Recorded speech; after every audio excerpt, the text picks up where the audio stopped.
నమస్తే, welcome to UI TV. ఈ మధ్యకాలంలో మనం చూస్తూ ఉన్నాం హిందువుల మీద దాడులు, మన దేవాలయాల మీద దాడులు, అనేక రకాలైనటువంటి దుశ్చర్యలకు పాల్పడడం జరిగింది.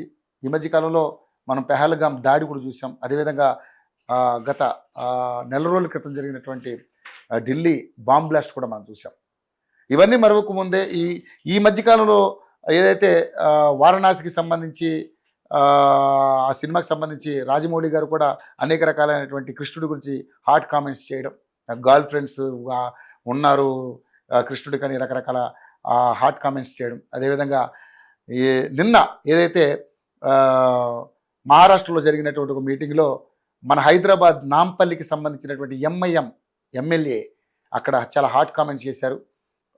మాకు టైం వచ్చినప్పుడు పారిపోవడానికి హిందువులకి ఒక గల్లీ కానీ ఒక వీధి కానీ దొరకదు అంటూ ఘోరమైనటువంటి కామెంట్ చేశారు. సో ఇలాంటి వ్యాఖ్యలు వెనకాల ఏముంది, ఏం జరుగుతుంది? చాలా రకాలైనగా ఇవన్నీ కూడా హిందువుల మీద టార్గెట్గా పెట్టుకుని చేస్తున్నటువంటి వ్యాఖ్యల్ని మరి మన హిందువులు ఖండించలేకపోవడం చాలా చాలా దారుణం అంటూ కూడా ఏదైతే హిందూ సంఘాలన్నీ కూడా ఈరోజు మాట్లాడుతున్నటువంటి పరిస్థితి. ఇదే అంశం మీద మనతో పాటు స్పందించడానికి బీజేపీ ఆర్మూర్ ఎమ్మెల్యే పైడి రాకేష్ రెడ్డి గారు మనతో పాటు ఉన్నారు. ఆయనతో మాట్లాడదాం. మన ఆన్లైన్లో అందుబాటులో ఉన్నారు. ఆయనతో మాట్లాడి అనేక వివరాలు తెలుసుకునే ప్రయత్నం చేద్దాం. నమస్కారం రాకేష్ రెడ్డి గారు. నమస్తే అండి. రాకేష్ రెడ్డి గారు, లైన్లోకి వచ్చినందుకు ధన్యవాదాలు మీకు. సార్, మొన్న మనం చూసాం ఆ ఘటన మరొక ముందే ఏదైతే రాజమౌళి గారు చేసినటువంటి వ్యాఖ్యల్ని మనం మరొక ముందే ఇప్పుడు ఏదైతే నాంపల్లి ఎంఐఎం ఎమ్మెల్యేకి సంబంధించి ఆయన మాట్లాడినటువంటి వ్యాఖ్యలు చాలా దారుణంగా ఉన్నటువంటి పరిస్థితి మనం చూసాం.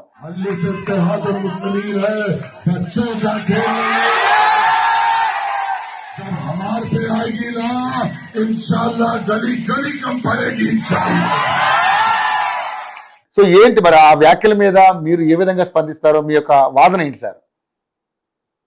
అంటే ఈరోజు కొత్తగా ఎంఐఎం ఎమ్మెల్యేలు ఇట్లా మాట్లాడు, ఈ రోజు కొత్తగా ఏం కాదు కదా. ఇంతకు ముందు ఎంఐఎం ఎమ్మెల్యేనే కదా అక్బరుద్దీన్ 15 నిమిషాలు చాలు మొత్తం హిందువులందరూ పని చేసేస్తామన్నారు.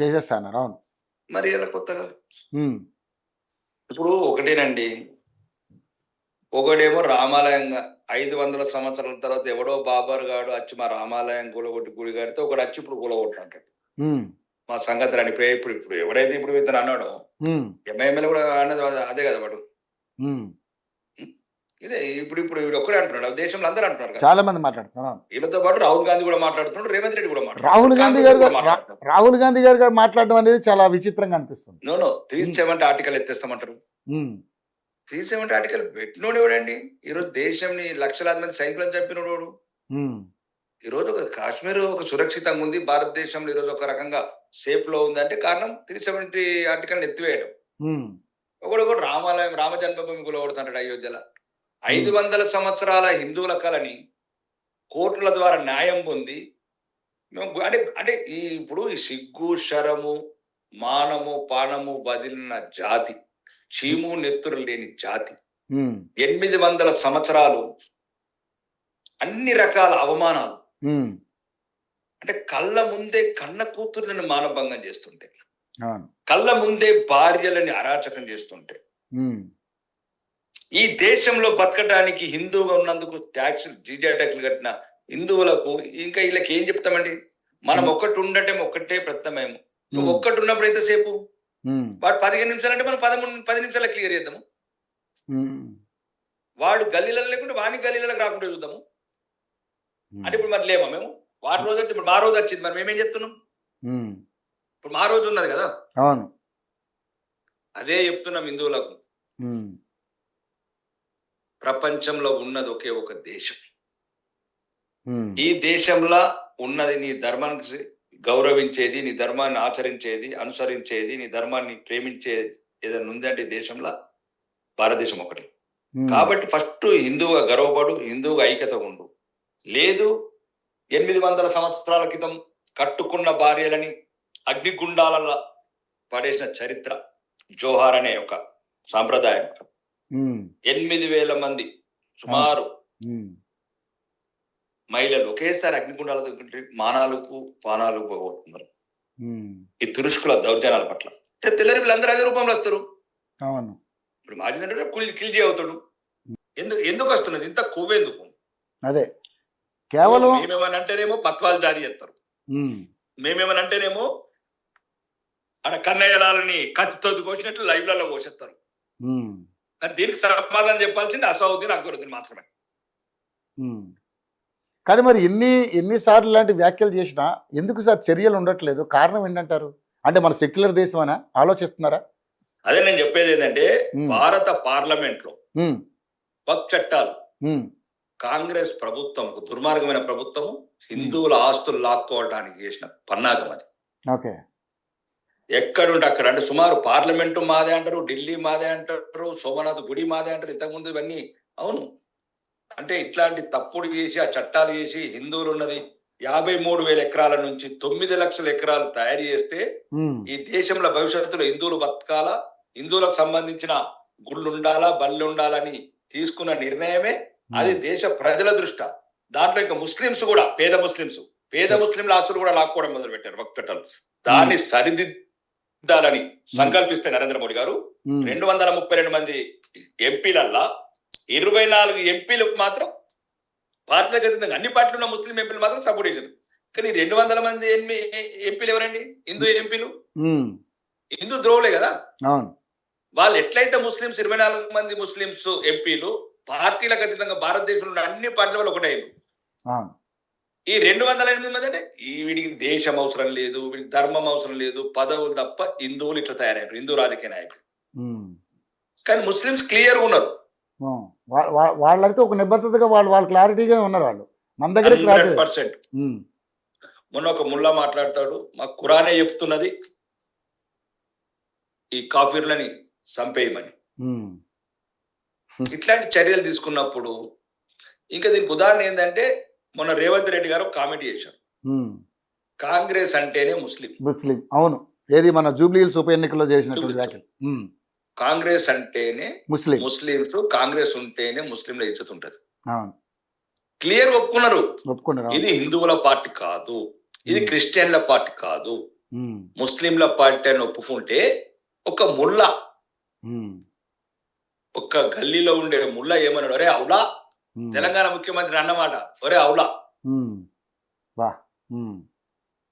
గల్లీలో ఉండే ముల్లా తెలంగాణ రాష్ట్ర ముఖ్యమంత్రి, 4 కోట్ల ప్రజల ప్రతినిధి, రైజింగ్ తెలంగాణ అని పేరు పెట్టి మురిసిపోతున్న ముఖ్యమంత్రి గల్లీలో ఉన్న ముల్లా ఔరా అవులా, ఒరే అవులా అని చెప్పి, అరే మేము కాంగ్రెస్ అంటే ముస్లింస్ కాదురా, మేము ముస్లిం లేకపోతే మీ కాంగ్రెస్ లేదురా అన్నాడు.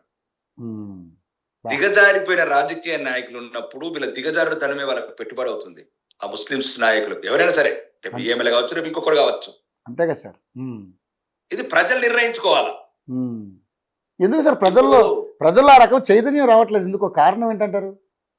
ఇప్పుడే చెప్పాను కదా, 800 ఏళ్ళు బానిసత్వంతో బతికిన జాతి, చీము నెత్తురు సిగ్గు శరం లేని జాతి, అన్ని కోల్పోయిన జాతి, ఆప్తులని కోల్పోయిన జాతి, అడుగడుగున అవమానాల పాలైన జాతి.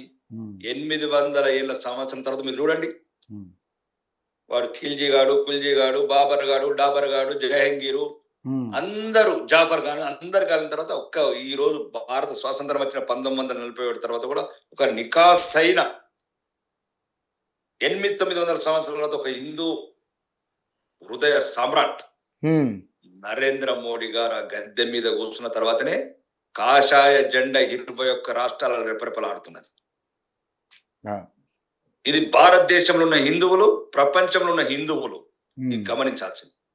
1000 సంవత్సరాల తర్వాత ఆ కాషాయ జెండా గర్వంగా తలెగరేసుకుంటుంది. మొన్ననే చూడండి, 10 రోజుల క్రితం అయోధ్య రామ జన్మభూమి మీద ధ్వజారోహణం, పునర్జీవం, నశించిపోయిన అవమానాల పాలైన ఈ జాతికి మళ్ళీ 1000 సంవత్సరాల వరకు పూర్వ వైభవం రావాలని ఆ ధ్వజస్తంభం వేసిన ప్రధానమంత్రి.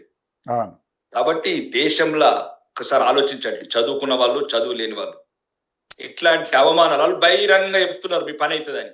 మీ పని అయితున్న తర్వాత కూడా నువ్వు కాకపోతే మాత్రం ఇంకా మన చరిత్రలోకి వెళ్ళి గుణపాఠం నేర్చుకున్నట్లేడు. ఓకే, సో అంటే ప్రజలే దీని గురించి ఆలోచించాలి తప్పితే వేరే అవకాశం లేదంటారు ఇంకా. ప్రజాస్వామ్యానికి ఉన్న ఆయుధం ఏంటి? ఉమ్, మేము మన కత్తులు తీసుకొని రమ్మంటామా, కరవాళ్ళు తీసుకొని రమ్మంటామా? ప్రజాస్వామ్యంలో అవును, పోలింగ్ బూత్లకు వెళ్ళి ఓటేయండి. ఓటేయండి అంతే. ఇప్పుడు నీకు ఏమంటున్నాము, 5 ఏళ్లకు ఒకసారి 5 నిమిషాలు నీ ధర్మాన్ని కేటాయించలేవా? ఎగ్జాక్ట్లీ, ఎవరు నీ ధర్మాన్ని అవమానిస్తాడు? బాగా చెప్పారు. అవును. ఎవరు నీ ధర్మాన్ని అవమానిస్తాడు? అవును. ఎవరు నిన్ను ద్వితీయ శ్రేణి పౌరులుగా చూస్తాడు ఈ దేశంలో? అడుగడుగును అవమానించి వాళ్ళకు నువ్వు ఓటేస్తావా? కాదు, నీ జాతిని నిండు గర్వంగా గౌరవంగా నిలబెట్టిన ఒక వ్యక్తులకు వేస్తావా? అవును. నీ ధర్మం గురించి కొట్లాడేటోడిని, నీ ధర్మం గురించి పోరాడేటోడిని, నీ ఆస్తుల గురించి పోరాడేటోడిని, నీ ఆడబిడ్డలను కాపాడటానికి అరాచక మేలిన యూపీని ఇట్లాంటి మేము కంట్రోల్ చేస్తే, ఇట్లాంటి మళ్ళా ఇట్లాంటి వాళ్ళకి ఓటేసి గెలిపించి మీరేం చేయాలనుకుంటున్నారు? ఇప్పుడు మీకు పరిష్కారం కావాల్సిందే, మీకు ఇది ఒక రావాల్సిందే. ఇప్పుడు ఇట్లాంటి వాళ్ళు అయితేనే ఈ జాతిలో చైతన్యం వస్తుందని నేను అనుకుంటున్నాను. కానీ గతంలో ఎట్లా వస్తుంది నీకు? గతంలో ఎంతకంటే ఘోరమైన వ్యాఖ్యలు చేశారు సార్, అప్పుడే పెద్దగా ఎవరు స్పందించలేకపోయారు. నేను అదే చెప్తున్నాను కదా. ఇప్పుడు మీకు 15 నిమిషాలు చాలు మీ 100 కోట్ల మంది హిందువులను లేపేయడానికి కనుక బహిరంగంగా ఆ ఎమ్మెల్యే చేసినప్పుడు ఆ ఎమ్మెల్యే అనుచరుడు ఇంకేం మాట్లాడతాడండి? అదే కదా. మళ్ళా ఒకటే, ఇది ఇప్పుడు హిందువులకి సన్నాసులకు తెలియాలంటే మనని మాత్రమే ఒక మాట సూపర్ శర్మ కావచ్చు, ఇంకేం కావచ్చు, లేదా అనుకోకుండా ఒక మాట తప్పితే కూడా అవకాశం లేదు, చంపడమే. ఇప్పుడు వీడు 100 లౌజ్వాదులు చేసుకోవచ్చు, ఎక్కడన్నా హిందూ అబ్బాయి ఏదైనా ముస్లిం ఇష్టపడితే మాత్రం మనం చంపేస్తారు ఇమీడియట్లీ. మరి 100 పెళ్లి చేసుకోవచ్చు. మన అమ్మాయిల్ని, హిందూ అమ్మాయిల్ని గంజాయి చాక్లెట్ ఇచ్చుట్లా, మత్తు చాక్లెట్ ఇచ్చుకుంటా అమ్మాయిలను లేపకపోయి ప్రలోభ పెట్టి చేసుకోవచ్చు. లవ్ జిహాదీ పేరుతో ఎన్నో ఆకృత్యాలు చేశారు. అదే ఎక్కడన్నా మరి ఈ ప్రేమ, మరి మా హిందూ గుండెకు ప్రేమ ఉండకూడదు అవరా? మీకే గుండెలుండే మీరే ప్రేమించాలా మమ్మల్ని? అంటే మాకు గుండె కాదు, మేము ప్రేమించద్దు. ఎక్కడన్నా మన రామన్నపేట, ఇక్కడ చిట్యాల దగ్గర రామన్నపేట అని ఉంటుంది నల్గొండ, ఒక హిందూ అబ్బాయి ఒక ముస్లిం అమ్మాయిని ప్రేమించాడు. కిరాతంగా చంపేసి రైలు పట్టణ మీద వేసారు. అంటే ఇవన్నీ కరెక్టే, రాజకీయాలకు అతీతమైనదే కావచ్చు, కానీ వాళ్ళు రాజకీయాలతో కలిపే చేస్తున్నారు అన్ని. వాళ్ళకి మతమే ముఖ్యం అంటున్నారు. ఎలక్షన్ వస్తే అసౌద్దీన్ ఓవైసీ దగ్గరికి కాంగ్రెస్ పోయి కాల్పొక్కుతున్నది. అవును, మనం చూసాం కదా, జూబ్లీహిల్స్ ఎలక్షన్స్ చూసాం కదా ఏం జరిగింది. ఏదైనా జూబ్లీహిల్స్ కావచ్చు, రేపు ఇంకేదైనా కావచ్చు, ఫైజాబాద్ కావచ్చు, కాకరకాయ కావచ్చు, అన్ని కావచ్చు. ఈ హిందువులకు ఒకటేసారి ఈ సిగ్గుచారం రావాలంటే, చెవుమున్నెత్తులు ఉన్న వాళ్ళైతే ఇట్లాంటి సంఘటనలకు ఖండించాలా. హైదరాబాద్ లో హిందువులంతా పోయి అడగాలి, నిలదీయాల. ఎందుకు అన్నావు ఆ మాట? మరి ఎప్పుడు ఎత్తు ఇప్పుడేరా. ఇంకొకటి మీరని ఉండాలా, మేమని ఉండాలి. అదే ఇంకొకటి, ఇప్పుడు చాలా హాట్ టాపిక్ నడుస్తుంది సార్ తెలంగాణలో.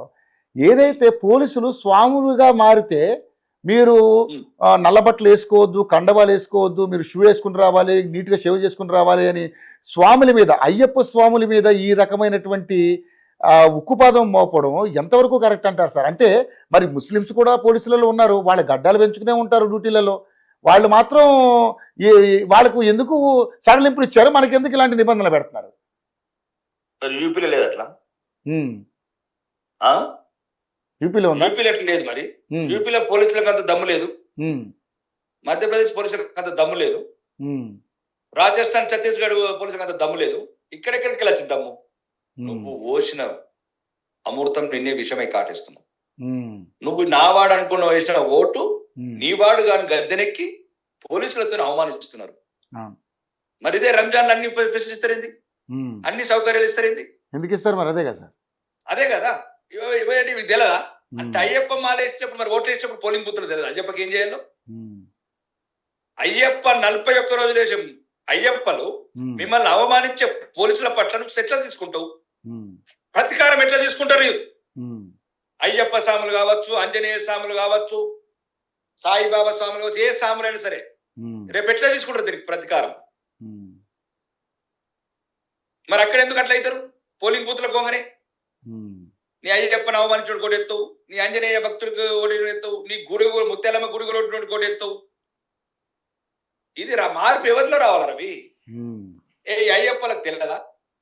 అంటే చదువుకుని వాళ్ళ అంటే పోలీసులలో కూడా అయ్యప్ప మాలలు వేసుకోకూడదు అనేది ఒక హుకుం జారీ చేయడం అంటే ప్రభుత్వం, నీ ప్రభుత్వమే కానప్పుడు సవతి తల్లి ప్రేమ ఉంటది. కాంగ్రెస్ బహిరంగంగా చెప్తున్నది, రాహుల్ గాంధీ బహిరంగంగా చెప్తున్నాడు. జగన్నాథ రథయాత్రను అవమానిస్తాడు, రాహుల్ని అవమానిస్తాడు. వీళ్ళు ఒక చిన్న జోగి చెప్తున్నా, చెప్పండి చిన్న ఒక చరిత్రలో జరిగిన సంఘటన చెప్తున్నా. చెప్పండి చెప్పండి చెప్పండి.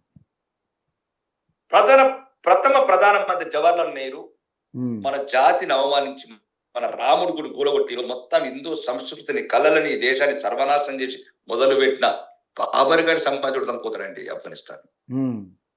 ఇందిరా గాంధీ 18 ప్రధానమంత్రి నుండి బాబర్ గారి సమాధుడు అనుకోతారండి ఆఫ్ఘనిస్తాన్. దాని తర్వాత 1976లో రాజీవ్ గాంధీ మళ్ళా వెళ్ళి బాబర్ సమాధి చూపుతాడండి. మళ్ళా 2005లో రాహుల్ గాంధీ బాబర్ సమాధి చూస్తాడు. అంటే ఏందండి ఇలా కోరిక? ఈ రాముడి గుడికి రాలేదు కండి వీళ్ళు. రాముడి గుడికి రారు మళ్ళీ. అవును, మేము 500 సంవత్సరాలు కన్నీళ్లు పెట్టి నిర్మించుకున్న ఒక 126 కోట్ల హిందువుల ఒక ఆత్మ గౌరవ చిహ్నం రామ జన్మభూమికి ఒక్కడు మొక్కడండి. అడుగడుగున విషం నింపుకున్న కుటుంబం, అడుగడుగున హిందువుల పట్ల వ్యతిరేకత పెంచుకున్న పార్టీ. ఇది ఒక్కరోజు కాదు రవి, ఈ చరిత్ర చాలా. ఎవరండి బాబర్ సమాధి పోయినాడు? రామ జన్మభూమి గారు ఇప్పటివరకు రాహుల్ గాంధీ, సోనియా గాంధీ. వీళ్ళు మన దేశస్తులు ఎట్లా అవుతారండి? మన మతస్థులు ఎట్లా అవుతారు? ఏ మతం చెప్పండి? హిందూ జాతి ఒకటి ఉండాలంటే హిందూ బిడ్డలు రాజ్యాలు ఏలాల్సిందే. రాజ్యం అంటే ప్రజాస్వామ్యంలో ప్రజాస్వామ్యయుతంగా ఓటే నీకు వజ్రాయుధం. మేమేం కత్తులు బాంబులతో యుద్ధాలు చేయమంటలేము. అవును, ఓటు హక్కుతో వాళ్ళకి సరైన గుణపాఠం చెప్పవచ్చు అంటారు. ఒకవేళ ధర్మంతో పాటు అవినీతి లేని అభివృద్ధి. దేశాన్ని 65 సంవత్సరాల అవినీతిలో ముంచిన కాంగ్రెస్ పార్టీ అండి. ఆకాశంలో అవినీతి, భూమి మీద అవినీతి, భూమి లోపల అవినీతి చేసిన కాంగ్రెస్ పార్టీ అండి. ఆ కుటుంబము నిన్నగాక మొన్న 2000 కోట్లు స్కామ్ అది యంగ్ ఇండియా. నిన్న ఈడీ నోటీసులు వచ్చింది సోనియా గాంధీ కానీ రాహుల్ గాంధీ కానీ. అవును సార్, అవును. ఇవన్నీ ఒకవైపు, దీనికి ఒకటి హైదరాబాద్ మాత్రం 100% హిందువుల ఐక్యత కాకపోతే, ఇవాళ మొన్న అక్బరుద్దీన్ అండి, ఇవాళ మస్జిద్ హుస్సేన్ అండి, ప్రతి ఒక్క ముస్లిం అట్లనే మాట్లాడతాడు. దీనికి ప్రభుత్వం వెంటనే స్పందించి, ఒకవేళ మీరు సెక్యులర్ ప్రభుత్వం అనుకుంటే తెలంగాణలో కాంగ్రెస్ ప్రభుత్వం ఇమ్మీడియట్లీ ఎమ్మెల్యేని అరెస్ట్ చేయాలి. ఎట్లయితే అప్పుడు ఒక్క మగాడు కిరణ్ కుమార్ రెడ్డి, ఒక్క మగాడు ఎట్లా చేసిండో, ఎట్లా చర్యలు తీసుకున్నాడో, ఏ రకంగా చట్టాన్ని పదును పెట్టాడో చెప్తున్న డీజీపీ కూడా, ఒక్కవేళ నీ కాకి యూనిఫామ్ అశోక చక్రం నిజమైన అయితే, రాజ్యాంగానికి కట్టుబడి ఉంటే ఈరోజు డీజీపీకి చెప్తున్నా, శివధర్ రెడ్డి గారికి, హోం సెక్రటరీ సిబి ఆనంద్ రెడ్డికి చెప్తున్నా, రాష్ట్ర ముఖ్యమంత్రి రేవంత్ రెడ్డికి చెప్తున్నా, హోం మంత్రి కూడా ఆయన. కాబట్టి మీరు ఒకవేళ నిజంగా ఈ రాజ్యాంగానికి కట్టుబడి తెలంగాణ రాష్ట్రం మీరు ప్రముఖులైతే ఇమ్మీడియట్లీ ఆ ఎమ్మెల్యేని అరెస్ట్ చేయండి. ఉందా సార్? అంత అంత అంత అలా ఉందంటారా? అంత అంటే ఈ ప్రభుత్వానికి అంత దమ్ము ఉందంటారా? నిరూపించుకోమంటున్నాం. దమ్ము ఉన్నదా దమ్ము లేదా తెలంగాణ ప్రజలు నిర్ణయించాలి. కాదు సార్, ఇప్పుడు కాంగ్రెస్ అంటేనే ముస్లిం అంటేనే కాంగ్రెస్ అన్న వ్యక్తికి మరి ఇప్పుడు అటువంటి కార్యక్రమాలు చేసే అవకాశం ఉంటుంది అంటారా? అట్లా అన్నారు కాబట్టి తయారవుతున్నారు వాళ్ళు. ముఖ్యమంత్రి స్థాయి వ్యక్తులు ఉన్న నాయకులు, సీనియర్ నాయకులు కాంగ్రెస్ ఉన్న ప్రతి ఒక్కరు రాహుల్ గాంధీ గారికి ఇట్లా మాట్లాడుతున్నారు కాబట్టి అట్లా తయారవుతున్నారు వాళ్ళు. మరి మేము ఇంకా ఏం చేస్తామండి జాతిని? మేము ఎంతవరకు మేల్కొల్పాలో అంతవరకే మేల్కొల్పుతాము. అవును. కాబట్టి నేను దీన్ని చూసిన ఫస్ట్ డీజీపీకి చెప్తున్నాను, ఇమ్మీడియట్ యాక్షన్ తీసుకో. ఇంకొకటి రేపు అనుకుంటా లేదు. 2012 ఎప్పుడైతే కిరణ్ కుమార్ రెడ్డి గారు ఉన్నాడు, ఆ డీజీపీ సలహా తీసుకుని రెడ్డి ఇంటికి అన్నాడు. ఎట్లా అరెస్ట్ చేసిండ్రు, ఏ సెక్షన్లు పెట్టిండ్రు, తీసుకుని అరెస్ట్ చేయండి. ఇంకొకటి భవిష్యత్తులో మాట్లాడుకుంటుంటాడు, హిందూ మతాన్ని అవమానించుకుంటుంటాడు, హిందువులని చులకన చూడడం. మనం ఏందండి గౌరవప్రదమైన ఎమ్మెల్యేలు అయ్యండి మీరు మాట్లాడితే ఇంకా మీ కిందున్న వాళ్ళు ఎట్లా మాట్లాడతారు? ఇంత ఒక గౌరవప్రదమైన హోదా ఇచ్చాను. హిందువులు లేరండి నా పెళ్ళిగా? హిందువులు లేరా? హిందువులు ఓట్లు లేదా? ఎందుకు లేదు? బ్రహ్మాండంగా హిందువులు ఓట్లు వేస్తేనే కదా గెలిచారు. అవును. అంటే నువ్వు ఏదైతే ఈ రకంగా తయారైతే దీనికి ఒకటి పరిష్కారం. ఎవరు ఏమన్నా అన్ని మతాలు సమానం ఎప్పటికి కావు. అన్ని మతాలు ఎప్పటికి సమానం కావు. వాడు ఎదుటి వాడు అన్న వరకు మేము మనం అది హిందువులు నేర్చుకోండి. అవును సార్. ఫస్ట్ ఎదుటివాడు మా దేవుడు ఒక్కడేనా, నువ్వు మా దేవుడు ఒక్కడేను. నువ్వు సమానం అన్న, ఇప్పుడు అన్ని మతాలు సమానం ఎట్లా అవుతాయండి? వాడు మాకు అల్లా తప్ప ఇంకో దేవుడు లేడు, ప్రపంచం అంతా మాదే అంటూ. క్రిస్టియన్ వాడేటప్పుడు నువ్వు ఎందుకురా బాబు అన్ని మతాలు సమానం అన్నావు, నీకేం బాధ? నువ్వు కూడా మా దేవుడు మాకే ప్రేమించేటోని ప్రేమించు, అవును, నేను అభిమానించు అభిమానించు, నేను గౌరవించు గౌరవించు అని ఉచేసంగా గురించుకుంటే నీ జాతి నీ నీతి. లేకపోతే ఛత్రపతి శివాజీ చూడమనండి, చరిత్ర చదవండి, సంభాజీ మహారాజుని చూడమనండి. సంభాజీ మహారాజ్ ఒళ్ళంతా తుట్టు ఒడుతుంటే, చర్మం అంతా ఒలుస్తుంటే, రాజ్యం ఇస్తాను నా కూతురు ఇస్తాను అంటే మతం మారని చరిత్రలు, ధర్మం గురించి తనువులు చాలించిన చరిత్రలు చదవండి సన్నాసులా. Excellent sir. అవును, ఈ మధ్య వచ్చినటువంటి ఆ సంభాజీ మహారాజ్ సంబంధించినటువంటి సినిమా వచ్చినా కూడా దాంట్లో జనాల్లో అంటే సినిమాని యాక్సెప్ట్ చేశారు తప్ప కానీ ఆ రకమైనటువంటి ఏదైతే ఆ చైతన్యం కూడా ఏదో పెద్దగా వచ్చినట్టు ఏం కనపడలే. లేదు, మేము అన్నదానాలు చేసినాం, మేము 20 అడుగుల వినాయకుడు పెట్టినాం, 40 అడుగులు ఇది పెట్టినాం. విగ్రహాలు పెట్టుడు అన్నదానాలు చేసుడు కాదురా, ధర్మాన్ని కాపాడేటోడు కూడా ఓటేసి నేర్చుకుంటే, మన హిందూ ధర్మాన్ని కాపాడేటోడు ఓటేయడం నేర్చుకుంటే. ప్రజాస్వామ్యంలో ఓటే అవజరం మళ్ళీ రవి నేను చెప్తున్నా. అవును సార్, అవును. ఓట్లకు దీనికి సంబంధం అంటే సన్నాసుడు అడోడెత్తిన 1,7 ఎమ్మెల్యేలు అయిన, 1,7 ఎమ్మెల్యేలు అయినరు, ఒక ఎంపీ అయినరు, మున్సిపల్ హైదరాబాద్ మేయర్ అయినరు. ఈ రోజు కాంగ్రెస్ వాళ్ళు కాళ్ళు మొక్కుతున్నారు, రైమత్ నగర్, అలీనగర్, షేక్పేట గురించి కాళ్ళు మొక్కుతున్నారు చూలు కట్టి. వ్యక్తుల మీద ద్వేషం లేదు మాకు, జాతి మీద ప్రేమ తప్ప మాకెవరు లేదు. మేమెవరిని మనం, అదే మా బలహీనత అయింది. అదే కాబట్టి దీనికి ఇప్పుడున్న కానీ మీలాంటి ప్రముఖులు ఇలా మాట్లాడితే ఇక రకరకాల విమర్శలు మీ మీద వస్తాయి. మీరు హిందువుల్ని రెచ్చగొడుతున్నారు, అన్య మతస్థులు కించపరుస్తున్నారు, ఇలాంటి రకరకాల మాటలు వస్తుంటాయి. ఏం సార్ ఇలాంటి వాళ్ళకి ఏ సమాధానం? అన్య మతస్థులు మనం రాజమౌళి ఉంటాడు, వాడు కూడా అరే నువ్వు అంటే ఇక డైరెక్టర్లు ఎవరు లేరా?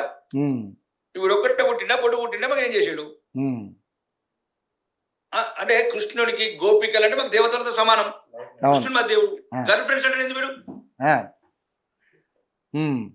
రాముడిని అవమానిస్తాడు వీడు, అవమానిస్తాడు వీడు. అంటే హిందువులు కూడా ఇట్లాంటి సరే ట్రీట్మెంట్ ఇస్తే 4 కూడా సెట్ అవుతారు. ఇది ఎవ్వడికి అందరి మతం అయిపోయింది, ఎవ్వడు పట్టించుకొని మతమైంది, ఎవ్వడు గౌరవించని మతమైంది. ఇక మా సన్నాసులు మాత్రం ఒకడు సోమవారం ఒక్కపోతుంటాడు, ఒకడు మంగళవారం ఒక్కపోతుంటాడు, ఒకడు బుధవారం, ఒకడు గురువారం. ఈ ఒక్క పొద్దు సరిపోతుంది సన్నాసులతో మాకు. ఏమైందంటే అంటే ఇప్పుడు రాజమౌళి ఏంది, రాజమౌళి గారి వ్యాఖ్యల మీద అట్లా కాదండి. ఎట్లా అంటాడు వాడు కృష్ణుడిని గోపికలను గర్ల్ ఫ్రెండ్స్ అంటాడు వాడు. గర్ల్ ఫ్రెండ్స్ అంటారు, అదొక ఒక క్యారెక్టర్ లాగా చిత్రీకరించారు ఆయన్ని. ఒకవేళ దమ్ముంటే అనరా నువ్వు వేరే మతస్థుని, దమ్ముంటాను కాబట్టి ప్రధానంగా చెప్తున్నాము. ఇప్పుడు నిన్న కూడా రాజశంకర్తో కలిసి మాట్లాడడం జరిగింది, ఆయన కూడా ఇచ్చాడు. ఒకవేళ ఏదైనా సరే రేపు రాజమౌళి సినిమాలో ఇవ్వను, ఆ సినిమా తీరులు నేలమట్టం చేస్తాం బహిరంగ క్షమాపణ అయిపోతే. ఇప్పుడు శాసనసభ్యుడు చెప్తున్నాం, ముఖ్యమంత్రి దిగజారిపోయింది కాబట్టి శాసనసభలు అట్లా అయిన. కాబట్టి ఏదైనా సరే హిందువుల ఐక్యతనే దీనికి సొల్యూషన్ అంటారు, జాతికి రక్ష. ఓకే, మేమేమంటలేం, మాకు ఆయుధాలు పట్టుకోకుండా మేము రెడీ ఉన్నాం, అన్నిటికి తెగించున్నాం. నరేంద్ర మోడీ గారి నాయకత్వంలో, నరేంద్ర మోడీ గారి స్ఫూర్తితోని ఈ దేశం గురించి సుమారు 60 కోట్ల మంది హిందువులం త్యాగాలు చేసేందుకు ఈరోజు భారతీయ జనతా పార్టీ ఒక సైన్యంలో ఉన్నాం మేము. ఓకే, మాకు యోగిజీ కావచ్చు, మోడీజీ కావచ్చు, అమిత్ షాజీ కావచ్చు, వాళ్ళ అడుగుజాడల్లో ఈ ధర్మం గురించి, ఈ దేశం గురించి పైలే దేశ అమరాలి, దేశం ముఖ్యం. ఏదండి వందే మాత్రం వాడనోడు, ఏదండి వందే మాత్రం ఈ రోజు ఉంటుందండి దేశ స్వాతంత్రం గురించి అది. జై హింద్ ఎవరన్నారండి? ఫస్ట్ ఆయన రాసింది పలికింది కూడా ముస్లిం అషౌల్లా ఖాన్. వందే మాత్రం ముద్దాన్ని ఇట్లా ఈ దేశ వ్యతిరేక చర్యలు చేస్తారండి. మనం ఏం జరిగింది హైదరాబాద్ లో, వందే మాత్రం పాట వాడమంటే ముస్లింస్ ఎమ్మెల్యేలు కార్పొరేటర్లు లేచి బల్లల మీద నిలబడతారండి. ఏ దేశాన్ని గౌరవిస్తారండి? దేశాన్ని ప్రేమించినోడు దేని ప్రేమించరండి. వందే మాత్రం బీజేపీ స్లోగన్ కాదు అది, అది జాతిని మేలుకొల్పింది, జాతిని ఐక్యత చేసింది 150 సంవత్సరాల క్రితం. 150 సంవత్సరాల క్రితం ఆర్ఎస్ఎస్ లేదు, నా బీజేపీ లేదండి. వారం రోజుల క్రితం నేను చెప్పేది హైదరాబాద్ మొత్తం వందే మాత్రం అంటే దేశం నేను ప్రేమిస్తారండి వాడు. అవును, నిజంగానే మొన్న నేను చూశాను సార్, ఒక రిపోర్టర్ అడుగుతున్నాడు వందే మాత్రం అనండి అని ముస్లింస్ అడుగుతుంటే మేము అవసరం లేదు, మాకు అనాల్సిన అవసరం లేదు మాట్లాడుతున్నారు. ఎలా సార్ మరి ఈ భారతదేశంలో ఇలా ఉంటే ఎలా సార్? యోగి లాంటి వాళ్ళు రావాలి ప్రతి రాష్ట్రానికి ఒకరు ఉండాలంటారు. కంపల్సరీ. ఉమ్, కంపల్సరీ. అవును. యూపీ ఈ రోజు చాలా అద్భుతంగా మాట్లాడుకుంటున్నారు యూపీ గురించి. అభివృద్ధి కావచ్చు, ఉమ్, అవినీతి లేని అభివృద్ధి. అవును. ఎవరి మతం వాళ్ళు బతకాల్సిందే. కానీ కానీ కానీ కానీ మన తెలుగు రాష్ట్రాల్లో మన ముస్లిం ఓటర్స్ కూడా చాలా ఇంపార్టెంట్ కదా సార్. వీళ్ళకి ఓట్ల రూపంలోనూ చూస్తున్నారు తప్పితే ఇలాంటి అద్భుతమైనటువంటి ఇలాంటి మన జాతిని కానీ మన హిందూ మతాన్ని తూట్లు పొడిచే కార్యక్రమాలు జరుగుతున్నాయి వాటి మీద మాత్రం స్పందించారు, పక్కన పెట్టేస్తారు. కానీ వాళ్ళకి కావాల్సింది ఓట్ల రాజకీయాలు తప్ప ఇక్కడ ఏం పని చేయట్లే. లేదు, వీడికి ఫామ్ హౌజులు కావాలా, వీడికి ఏం కావాలా? ఫామ్ హౌజులు. అవును. ఆడి సంతానం అమెరికాలో లండన్ ఉంటది. వాళ్ళ పేరు మీద ఆస్తులు దమ్మేయటము, Moinabad, Mokila, outer ring road దగ్గర ప్రాపర్టీలు కొనుడు, లేకపోతే పెద్ద పెద్ద బిల్డింగ్లు కొని రేపు ఓలర్ కప్ప అయిపోతుంది. జీవితం అంతా కష్టపడుతున్నారు ఈ పనికిరాను. వీడి జీవితం అంతా కష్టపడి ఇప్పుడు మాజీ చూసారు అన్నట్టు మొత్తం వాళ్ళకి ఇచ్చిపోతారు తాళని చెప్పి ముందే వారిపోతారు ఈ కొడుకులు. ఇక మనం చావాలా, మధ్యతరగతులు పేదోళ్ళు ఈ దేశంలో చావాలా. కాబట్టి దీనికి ఒకటే పరిష్కారం రవి. ఫస్ట్ హిందువుల ఐక్యత, హిందువులో కూడా తిరగబడటము. ఎట్లయితే ముస్లింస్ వాళ్ళ ధర్మానికి ఏదైనా కలంకం వచ్చిన రోజు, మాట మాట్లాడిన రోజు ఎట్లా తిరగబడుతున్నారో. ఇప్పుడు కొత్తగా పెట్టారు I love Muhammad, we love Muhammad. మేమెందుకు మహమ్మద్ ప్రేమించమండి? మీరు మా దేవతను కూడా మనం ఎవరిని వ్యతిరేకించట్లేగా సార్. మేము అది కావాలని అది కొన్ని ఇదంతా దేశద్రోహ, దేశ విద్రోహ చర్యల భాగం. వీ లవ్ మహమ్మద్ తప్పేముంది? మనం ఖురాన్ని ప్రేమిస్తాం, బైబిల్ని ప్రేమిస్తాం, భగవద్గీత 6,000 మసీదులు నుండి 6 లక్షల మసీదులు ఎట్లయింది? మేము ప్రేమించకపోతే మిమ్మల్ని, మేము ప్రేమించకపోతే 6 లక్షల మసీదులు ఎట్లయినాయి? మరి ఉన్న పాకిస్తాన్ 5,000 కులని 50కి ఎందుకు తెచ్చారు కూలగొట్టి? ఇది ప్రేమించే జాతి, అది ద్వేషించే జాతి. ఇది తెలుసుకోవాలరా సన్నాసులారా అని చెప్తున్నాం హిందువులకు. ఎక్సలెంట్. ఏ సార్ మరి ఈ మధ్య బాంబు బ్లాస్ట్ జరిగింది, దాని మీద అసలు ఏంటి, అసలు ఎందుకు అట్లా సైలెంట్గా ఉండిపోయారు అంతా, ఏంటి అసలు ఏం జరిగింది అనే దాని మీద ఏమైనా మీ వివరణ ఏంటి? దాని మీద మొత్తానికి చర్యలు జరుగుతున్నాయి. అందరి మీద నిఘా పెట్టము, మేధావి వర్గం అని, డాక్టర్లమని అక్కడ చెప్పినాం కదా మనం. ఎక్కడ కూడా ఒకటేనండి, ఈ రోజు హిందువులను చంపాలంటే బీజేపీని చంపాలా. ముందు బీజేపీని చంపాలి. హిందువులు చంపాలంటే ముందు బీజేపీని చంపాలి, అంతే కదా. బీజేపీ హిందువులకేం కాదు. ఒక్కడున్న ఒక సైనికుడు అవుతాడు. జై శ్రీరామని 100 మంది చంపిస్తున్నాడు. ఎట్లయితే ఆర్మీలో ఒక్కొక్కడు 100 మంది చంపిస్తున్నాడు ఈ రోజు. ఒక లేవులో చూడండి మీరు, లేవని ఒక ఆ రోజు ఒకడు ముస్లిం వాడు, దేశ వ్యతిరేక వ్యక్తి వాడు ఫస్ట్ ఏం చేశాడు, కుట్రలో భాగంగా బీజేపీ ఆఫీస్ తగలబెట్టాడు. అరే ఈ సన్నాసులారా మీకు తెలుస్తున్నారా? బీజేపీ ఆఫీస్ తగలబడుతుంది నువ్వు అనుకుంటలేదు. బీజేపీ ఆఫీస్ని బీజేపీని తగలబెడితేనే మిమ్మల్ని తగలబెట్టచ్చని పన్నాగం. ఈ దేశంలో ప్రతి ఒక్కడికి చెప్తున్నా హిందువులకు, బీజేపీ జెండా, కాషాయ జెండా ఎదురైతే మీ భవిష్యత్తుకు, మీ బతుకులకు భరోసా. మీకు అర్థమైతలేదు. నరేంద్ర మోడీని ఈ రోజు ఎన్ని రకాలుగా అవమానించినా, బీజేపీ నాయకులు ఎన్ని రకాలు అవమానించినా, హిందూ ఋషులను చంపినా, హిందువుల మీద అక్రమ కేసులు పెట్టిన కర్ణాటక లాంటి చోట, ఇవన్నీ మీ అందరిని చంపడానికి మేము అంటున్నాం. లేకపోతే ల్యాండ్ జియాదు, లవ్ జియాదు, ఓటు జియాదు ఎందుకు రా? మీరెందుకు అయ్యారా? మీరు వాడు చెప్పినోడు కొట్టేస్తాడు, నువ్వెందుకు అయ్యావు? నువ్వురా, మేము మమ్మల్ని తీసేయి పాటలకెళ్ళి, నువ్వురా, నువ్వు వచ్చే మెల్లగా వచ్చి నీ ధర్మాన్ని కాపాడు, నీ దేశాన్ని కాపాడు, అవినీతి లేని దేశాన్ని తయారు చేయు, అభివృద్ధి పదంలో తీసుకెళ్ళు, వందే భారత్ ట్రైన్లు తీసుకురా, బుల్లెట్ ట్రైన్లు తీసుకురా, శాటిలైట్ ప్రయోగించి చంద్రమండలంలో అడుగుపెట్టు. ఇవన్నీ హిందూ బిడ్డలతోనైతేరా. ఒక్కసారి తెలుసుకుంటే ఎక్కడ ఫాతిమా నది లేదు, ఎక్కడ మరియమ్మ నది లేదు. కృష్ణ, గోదావరి, గంగా, పెన్న, బ్రహ్మపుత్ర ఈ పేర్లను చూడరా సన్నాసులారా. అంతే కదా. ఈ దేశం మనది, నదులు మనయి, ఈ అడవులు మనయి, ఈ భూమి మనది, ఈ నేల మనది. ఓడ్చుకోకండి. ఆఖరికి పాకిస్తాన్ లో ప్రవహించే నది కూడా మనదే, సింధు. అది కూడా 20% ఉన్న పబ్లిక్ నేరు 80% వాటర్ ఇచ్చిండు. కాబట్టి దీనికి చివరగా ఒకటే, హిందువుల జైత్ర యాత్ర. నరేంద్ర మోడీ అడుగు జాడల్లో నడిచి ఈ దేశాన్ని సురక్షితంగా ఉంచుకోవడం, ఈ ధర్మాన్ని సురక్షితంగా పడుకోవడం. నువ్వు మొక్కే దేవుడు ముక్కలు కావద్దనుకుంటే, భవిష్యత్తులో నీ బిడ్డలు ముక్కలు కావద్దనుకుంటే, వాళ్ళు ఎవరైతే ఇప్పుడు మాట్లాడుతున్నారు మజీద్ హుస్సేన్ లాంటి, అక్బరుద్దీన్ లాంటి మాటలు నిజం కావద్దంటే దీనికి ఒకటి జవాబు. వీర శివాజీలను ఆశీర్వదించండి, దీవించండి. దేశ వ్యాప్తంగా ఉన్నారు వీర శివాజీలు, సాంబాజీలు, ఝాన్సీ లక్ష్మీబాయిలు అందరూ ఉన్నారు. కానీ మీరు మమ్మల్ని ద్వేషించి మీకేమొస్తుంది? వాడి ధర్మాన్ని వాడి మనిషిని వాడు ప్రేమించుకుంటున్నాడు. మీకు విషపు మాటలు పోస్తున్నారు, విషవులల్లా విష బీజాలు నాటుతున్నారు, మన మధ్యనే కలహాలు పెడుతున్నారు. అవును. ఈ రాజకీయ నాయకుడు సెక్యులర్ ముసుగులోని మనకు విషం పెడుతున్నాడు. వాడిని అడగండి, మా ధర్మం మాకు ముందు. ఎట్లయితే ఉల్లిగడ్డలు, బట్టలు, 300 రూపాయల చీరలు, ఉచితాలకు అలవాటు పడి ధర్మాన్ని దేశాన్ని కోల్పోతే రేపు ఏం మిగలదు. 300 రూపాయల చీర కడితవాయ, ఉంతవాయ, పడెత్తవాయ. రేపు కన్న బిడ్డల్ని కళ్ళ ముందు మానభంగం చేస్తే ఆ బాధను ఒకసారి ఊహించుకోండి. బంగ్లాదేశ్ లో, పాకిస్తాన్ లో, కాశ్మీర్ లో అనుభవించింది జాతి. మెజార్టీ గల దేశంలో కాశ్మీర్ లో హిందువులు వచ్చి ఢిల్లీలో డేరాలలో ఉంటున్నారు. అవును సార్. నువ్వు మైనారిటీ అయిన రోజు నీ పరిస్థితి ఇదే అని మజీద్ హుస్సేన్ చెప్పాడు. కాబట్టి వాడు సంతానం ఆపే వరకు మీరు ఆపకండి. ప్రజాస్వామ్యంలో సంఖ్యనే డిసైడ్ చేస్తున్నది. అవును.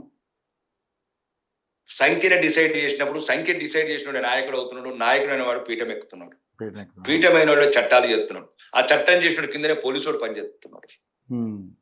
ఫస్ట్ ప్రతి దానికి ఓటు ఒక్కటే పరిష్కారం.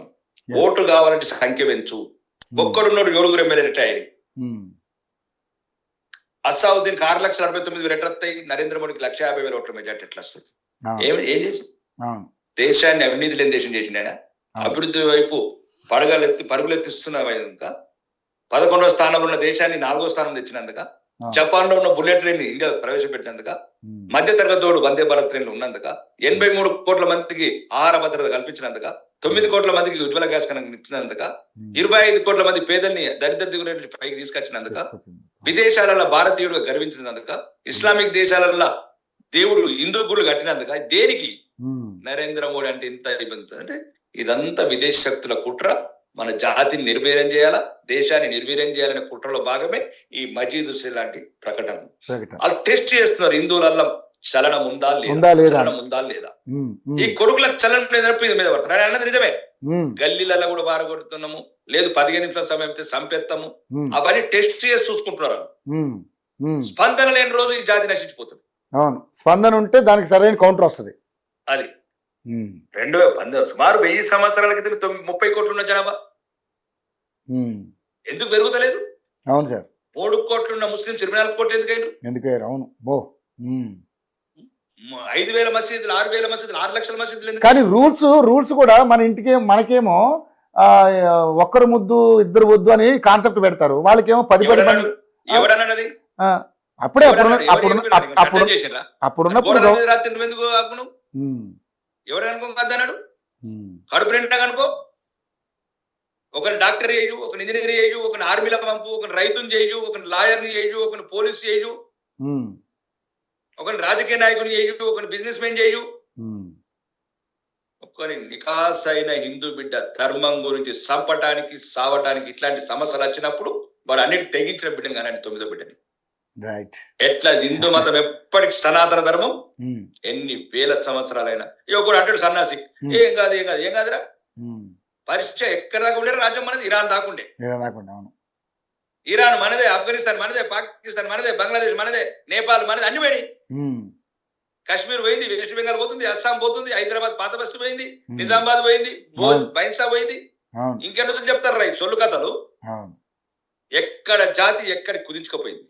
అవును సార్. ప్రపంచంలో అన్ని జనాభా పెరుగుతుంది, హిందూ జనాభా ఎందుకు పెరగదు?